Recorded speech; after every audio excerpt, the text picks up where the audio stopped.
चाहे ते कुमाणी गई अपनी सूरत दा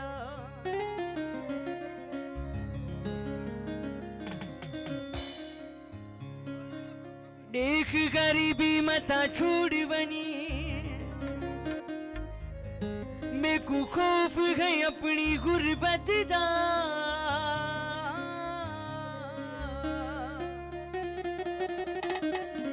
पीर अमीर फकीर करनी हुक्म है सारा कुदरत दा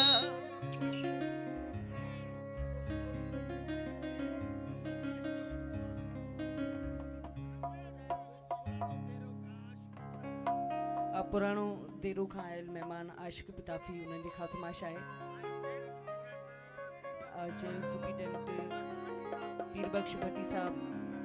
जेके मेहमान हिते मौजूद आहिनि उन्हनि सभिनीनि जी फरमाइश आहे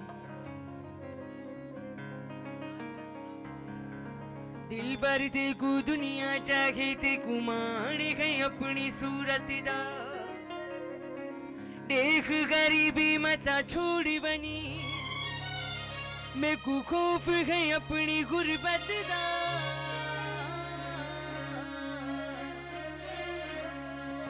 पीर अमीर फकीर करने हुक्म है सारा कुदरत दा मुंह मिठा ना मोड़ बनी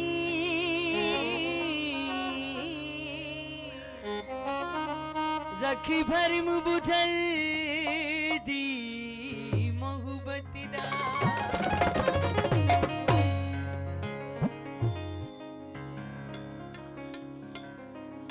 ओ आवाज आशिक हज़ार आए